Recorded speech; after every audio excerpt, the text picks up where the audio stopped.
इस वीडियो में मैं आपको ये बताऊंगा कि बच्चों को अनुशासन कैसे सिखाया जाता है।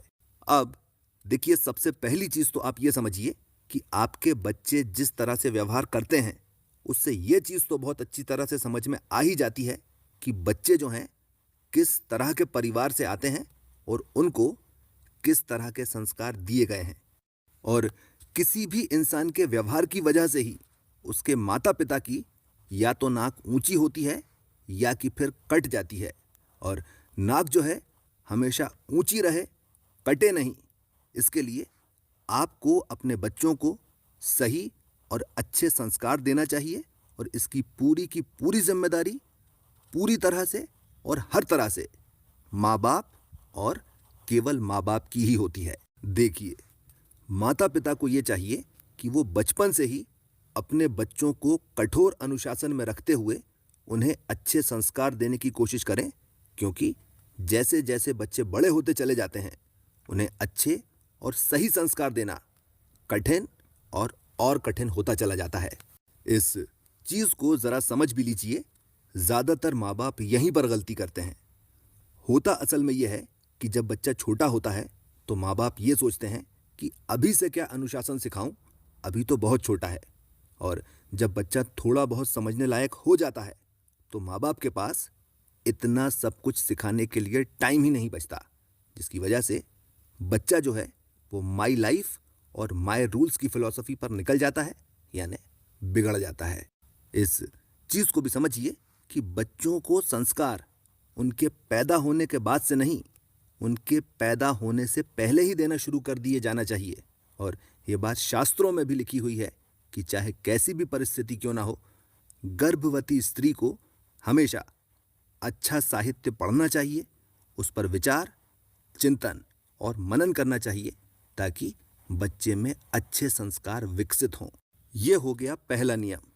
बच्चों को अच्छे संस्कार और अनुशासन सिखाने का दूसरा नियम यह है कि माँ बाप को अपने बच्चों से उनके माँ या बाप की तरह ही पेश आना चाहिए और उनका दोस्त बनने की कोशिश बिल्कुल भी नहीं करना चाहिए। देखिए, जन्म से लेकर 5 साल तक बच्चों को बहुत लाड़ प्यार से रखना चाहिए और अपनी सभी बातें प्रेम से बताना, समझाना और मनवाना चाहिए। उसके बाद के 10 साल तक जब वो अपनी शिक्षा ग्रहण कर रहा होता है और उसके बाद के 10 साल जब वो अपने पैरों पर खड़ा होने की कोशिश कर रहा होता है, यानी कुल मिलाकर 25 साल, यानी जब तक कि ब्रह्मचर्य आश्रम समाप्त नहीं हो जाता, तब तक बच्चों को कठोर अनुशासन में ही रखना चाहिए। और इतना सब हो जाने के बाद फिर उनसे मित्र की तरह व्यवहार करना शुरू करना चाहिए। और ऐसा इसलिए क्योंकि इस तरह से पाली गई संतान ही माता पिता की सच्ची मित्र हो सकती है। अब देखिए, बच्चों के साथ असल में ऐसा रहता है कि आप उनसे प्रेम से और दोस्तों की तरह व्यवहार नहीं करें और उन्हें कठोर अनुशासन में रखें तो उनको बुरा लगता है और वो आपको अपना दुश्मन समझते हैं। पर जब वो बड़े हो जाते हैं, जिंदगी में सफलता नहीं मिलती, तब उनको समझ में आता है कि माँ बाप सही कह रहे थे। और तब वो आपको ही अपना दुश्मन समझते हैं कि भाई, मुझ में तो अकल नहीं थी पर आप में तो अकल थी। अगर मैं मना कर रहा था और उस बात की गंभीरता को नहीं समझ रहा था तो आपको मुझे मार पीट कर या जबरदस्ती से या कुछ भी करके वो चीज करवाना चाहिए थी। आपके लाड़ प्यार ने मेरी जिंदगी बर्बाद कर दी। और यहां से आप तीसरे नियम पर आ जाइए, जो ये है कि बच्चे हमेशा आपकी योग्यता को परखते हैं और उसी के हिसाब से व्यवहार करते हैं और उसी के हिसाब से आपकी इज्जत भी करते हैं। देखिए, अगर आप ये सोचते हैं कि आपके बच्चों को आपकी इज्जत इसलिए करना चाहिए क्योंकि आप उनके माता पिता हैं, तो आप एकदम गलत हैं। बच्चे आपकी इज्जत करें, इसके लिए आपको अपने आप को आज के समय के हिसाब से अपडेट करना ही चाहिए, नहीं तो आपके बच्चे आपको बेवकूफ़ ही समझेंगे। और इसीलिए वो सभी चीज़ें जिनसे आपके बच्चों का सामना होता है, उनमें से ज़्यादातर चीज़ों के बारे में आपको 1-2 चीज़ें मालूम होना ही चाहिए, ताकि जब आप उनसे बात करें तो बच्चों को बैकग्राउंड में ये चीज़ बार बार सुनाई दे, बेटा, हम तुम्हारे बाप हैं। ये हो गई एक चीज़। देखिए, योग्यता के बारे में बात चल रही है। काफ़ी सारे माँ बाप इस तरह की बात करते हैं कि भाई हमारा बच्चा तो हमारी सुनता ही नहीं है, कुछ भी बोल लो उसको कोई फर्क ही नहीं पड़ता। बहुत सारी माएं ऐसी भी होती हैं कि बच्चों को समझाते समझाते खुद ही उनकी आंखों में आंसू आ जाते हैं। देखिए, अगर आपने ये बात बोल दी कि बच्चा सुनता ही नहीं है, या कि फिर अगर आपकी आंखों में आंसू ही आ गए, तो इसका मतलब तो ये हुआ कि आपने इस बात को मान लिया है कि आप में बच्चे को संभालने की योग्यता ही नहीं है। और अगर ये बात आपके बच्चे को समझ में आ जाती है, तो आपको क्या लगता है कि बच्चा इस बात को जानकर आपकी इज्जत करेगा या नहीं करेगा? बिल्कुल भी नहीं करेगा, बल्कि वो और भी ज्यादा उल्टा व्यवहार करने लग जाएगा। इस चीज को भी समझिए कि आंसुओं का हथियार पिता, भाई और पति पर तो काम करता है, बच्चों पर काम नहीं करता। आप रोकर दिखाइए, वो आपसे 10 गुना ज्यादा रोकर बता देगा। और यहां से आप चौथे नियम पर आ जाइए, जो है बिनु भय होए ना प्रीत। देखिए, अपनी बात मनवाने के कुल मिलाकर 4 स्टेप्स होते हैं। पहला स्टेप, आप ये बताओ कि एग्जैक्टली आप क्या चाहते हो।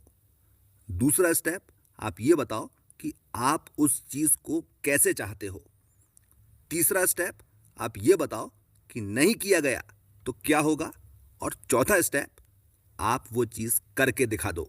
ये एक बहुत ही इफेक्टिव तरीका है और 1 से लेकर 100 साल तक के बच्चों पर बिल्कुल एक जैसा काम करता है।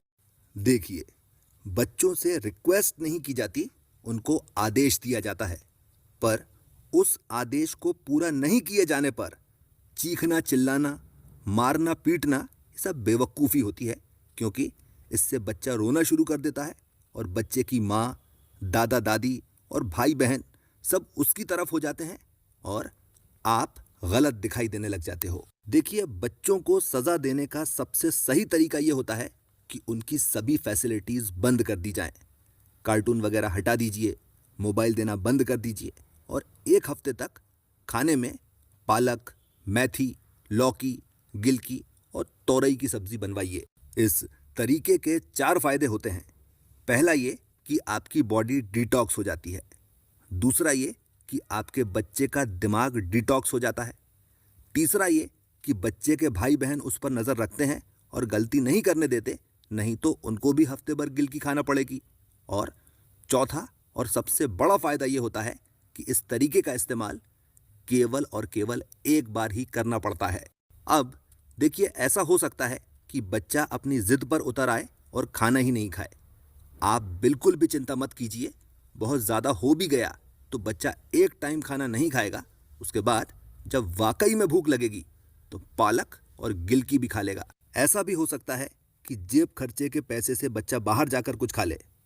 कोई बात नहीं, अगले महीने से जेब खर्च बंद हो जाएगा। देखिए, आम तौर पर इस तरीके से काम चल ही जाता है, पर अगर नहीं चले तो बोर्डिंग स्कूल में एडमिशन करवाने की धमकी तो काम करती ही करती है। पर अगर उससे भी काम नहीं चले तो फिर बच्चे को ये चीज़ मालूम चलना ही चाहिए कि हम दोनों में से बाप कौन है। इस चीज़ को भी समझिए कि बच्चों को पालते समय हमेशा पुरस्कार और दंड का सिद्धांत काम करता है, पर ये इस तरह से चलता है कि अगर 10 बार सही काम किया जाता है तो 10 बार तारीफ की जाती है, और जब बच्चा कुछ गलती करता है तो 9 बार तो अनदेखा किया जाता है और 10वीं बार में पूरा प्रोसेस लगा दिया जाता है।